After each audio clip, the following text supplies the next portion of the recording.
नमस्ते, मैं हूं पूनम गौड़ और आप देख रहे हैं oneworldnews.com की प्रस्तुति उन ग्रहों की बातें। आज के प्रोग्राम में बताऊंगी आज का पंचांग, हर राशि का राशिफल, कहानी किस्से में सुनाऊंगी केदारनाथ ज्योतिर्लिंग और पंच केदार की कहानी। और आखिर तक मेरे साथ जुड़े रहिएगा। जिनका जन्मदिन है उनका वर्षफल बताऊंगी और साथ में साल भर के उपाय भी। शुरू करते हैं आज के पंचांग से। आज मंगलवार 22 जुलाई 2025 है। श्रावण का महीना चल रहा है। कृष्ण पक्ष की द्वादशी तिथि रहेगी प्रातः 7:05 तक और उसके बाद में त्रयोदशी जो रहेगी 23 जुलाई प्रातः 4:39 तक और फिर उसके बाद में चतुर्दशी। मृगशिरा नक्षत्र रहेगा शाम 7:24 तक और उसके बाद में आर्द्रा। ध्रुव योग रहेगा दोपहर 3:32 तक, उसके बाद में व्याघात योग। 1.5 घंटे के लिए राहु काल रहेगा दोपहर 3 बजे से शाम 4:30 बजे तक। 1.5 घंटे के लिए त्रिपुष्कर योग रहेगा प्रातः 5:47 से 7:05 तक। दिशाशूल रहेगा उत्तर। आज दूसरा मंगला गौरी व्रत है, प्रदोष व्रत है। आज भौम प्रदोष है।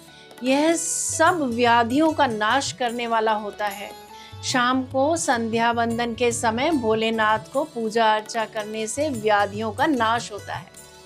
आज कहानी किस्से में केदारनाथ ज्योतिर्लिंग और पंच केदार की कहानी सुनाऊंगी। ये था पंचांग। बात करते हैं राशिफल की। मैं यहाँ बता देती हूँ कि मैं राशिफल चंद्र राशि से या नाम अक्षर से बताती हूँ। शुरू करते हैं मेष राशि से। आज आप किसी बात पर गहराई से चिंतन कर सकते हैं। पुराने म्यूजिकल इंस्ट्रूमेंट्स की मरम्मत करा सकते हैं। कला व खेल से जुड़े लोग कई बड़ी उपलब्धि प्राप्त कर सकते हैं। वृषभ राशि, छुपाई गई वस्तुएं, दी गई वस्तुएं मिल जाएंगी। संपत्ति का स्थायीकरण करवा सकते हैं। किसी बिछड़े हुए व्यक्ति से पुनः मिलन हो सकता है। आज मेहमान आपके घर आ सकते हैं। बैंक की मदद से प्रॉपर्टी खरीदने के योग बनते हैं। मिथुन राशि, अगर आपने कोई कंपटीशन एग्जाम दिया है तो उसमें सफलता मिलती दिख रही है। आज एंजॉयमेंट का दिन रहेगा। मित्रों के साथ समय अच्छा बीतेगा। नए मित्र बनेंगे। विद्यार्थियों को कोई सर्टिफिकेट मिल सकता है। अगर घर किराए पर दिया है तो उसका रेंट आज मिल सकता है। कर्क राशि, शेयर मार्केट से, सट्टे से लाभ होता दिख रहा है। धार्मिक कार्यों में भाग ले सकते हैं। मेडिटेट कर सकते हैं। कार्यस्थल पर धन लाभ मिलता दिख रहा है। प्रमोशन हो सकती है। बात करते हैं सिंह राशि की। विद्यार्थियों के लिए आज का दिन श्रेष्ठ रहेगा। आत्मविश्वास के साथ आज आप आगे बढ़ेंगे। नए दोस्त बन सकते हैं। धार्मिक नियमों का पालन करके आज आपको खुशी मिल सकती है। बात करते हैं कन्या राशि की। विदेश यात्रा के योग बन रहे हैं। जो जातक काफी समय से बीमार चल रहे हैं वे इलाज के लिए हॉस्पिटल जा सकते हैं या डॉक्टर को कंसल्ट कर सकते हैं। घर की पुरानी वस्तुएं या तो रिपेयर करवा लीजिए या डिस्कार्ड कर दीजिए। अपने इष्ट से जुड़े लाभ होगा। तुला राशि, वाक्पटुता से लाभ होता दिख रहा है। मित्रों से लाभ के अवसर प्राप्त होंगे। आज आप हर परिस्थिति को अपने पक्ष में कर लेंगे। मन चाहे व्यक्तियों से मुलाकात हो सकती है। वृश्चिक राशि, आज आप सारा दिन एनर्जेटिक और फुल ऑफ लाइफ फोर्स रह सकते हैं। अपनी कार्यशैली में बदलाव कर व्यवसाय में अनंत लाभ हो सकता है। खान पान का आज ख्याल रखें। चिकित्सा, न्याय, खाद्य से संबंधित जातकों के लिए दिन अच्छा रहेगा। धनु राशि, धर्म के कार्यों में रुचि बढ़ेगी। किसी तीर्थ यात्रा पर भी जा सकते हैं। भगवान की कृपा से आज आप रोग मुक्त हो सकते हैं। विद्यार्थियों के लिए दिन उत्तम रहेगा। आर्थिक दबाव बना रहेगा। मकर राशि, आज हर तरह की यात्रा को अवॉइड करें। अगर यात्रा करनी पड़े तो बहुत सावधानी से करें। इलेक्ट्रॉनिक गैजेट्स की आज मरम्मत करवा सकते हैं। वाहन की सेल, परचेज, प्रॉपर्टी संबंधित कार्य आज के लिए टाल दें। आज परीक्षा का दिन है, चौकस रहें। कुंभ राशि, सफलता मिलने से आत्मविश्वास बढ़ जाएगा। आज दूसरों की मदद करके खुशी लेंगे। कार्यस्थल पर मदद स्वतः आ जाएगी। नए एग्रीमेंट साइन कर सकते हैं आप। मीन राशि, वाक्पटुता से लाभ होता दिख रहा है। क्रेडिट कार्ड पर स्वर्णाभूषण खरीद सकते हैं। आज किसी भी कार्य को पूरा करने के लिए जरूरत से ज्यादा मेहनत करनी पड़ेगी। पिता की सेहत का ख्याल रखें। जो जातक नौकरी ढूंढ रहे हैं उनको नौकरी मिल सकती है। ये था हर राशि का राशिफल। बात करते हैं कहानी किस्से की। कुरुक्षेत्र में युद्ध समाप्त हो चुका था। पांडव बहुत दुखी थे क्योंकि उन्होंने अपने ही परिजनों को, अपने ही भाइयों और रिश्तेदारों को मार डाला था। इसे गोत्रवध कहा जाता है। वे इस कर्म के लिए, इस कृत्य के लिए दोषी और कलंकित सा महसूस कर रहे थे और खुद को इससे मुक्त करने का रास्ता तलाश रहे थे। तो वे सबके सब शिव की तलाश में निकल पड़े, लेकिन उन्हें पकड़ने की कोशिश में पांडव उनका पीछा करने लगे। शिव जमीन में चले गए और जब वे ऊपर आए तो शरीर के अलग अलग हिस्से अलग अलग जगहों पे उभर आए। बैल का कुबड़ केदारनाथ है, आगे के दो पैर तुंगनाथ हैं जो केदार के रास्ते में है। नाभि हिमालय के जो भारत का हिमालय वाला हिस्सा है, पहाड़ों का हिस्सा है, उसके मध्य महेश्वर नामक स्थान पर प्रकट हुई, जो एक बहुत शक्तिशाली मणिपूरक लिंग है। और शिव की जटाएं कल्पनाथ नामक स्थान पर प्रकट हुई। इस तरह से शरीर के अलग अलग अंग अलग अलग जगहों पर प्रकट हो गए।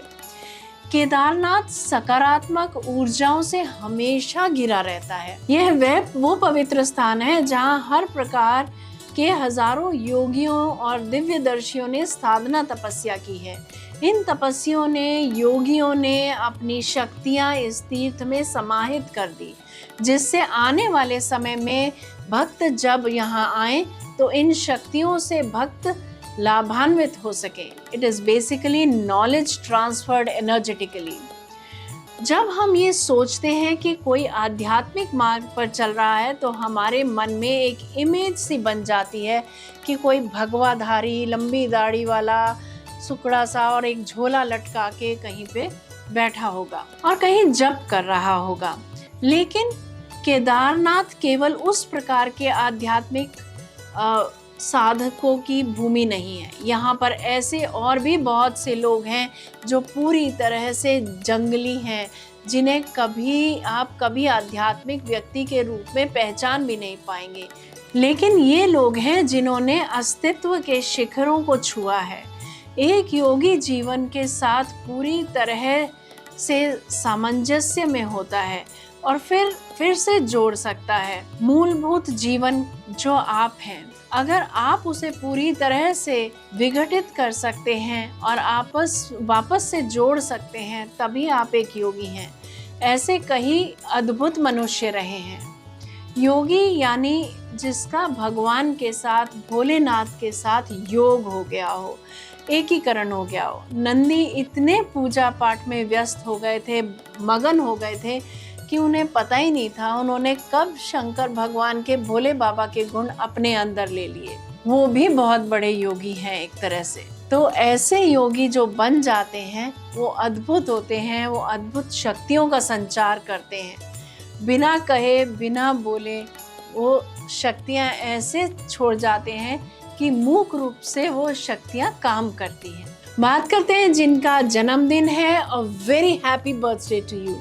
Enjoy your day. 2025-26 में आपको कठिन से कठिन परिस्थिति में सहनशील रहना होगा और अक्सर काम धीरे धीरे पूरे होंगे, तो प्रतीक्षा भी करनी होगी।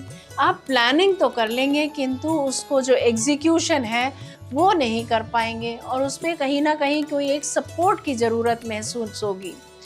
इस समय में मैं ये कहूँगी, इस पूरा साल पार्टनरशिप में कोई भी बिजनेस ना करें, पार्टनरशिप में कुछ भी शुरुआत ना करें और कोई भी प्रॉपर्टी संबंधित कार्य ना करें और किसी भी कार्य की शुरुआत ना करें, नहीं तो कार्य पूरा नहीं होगा।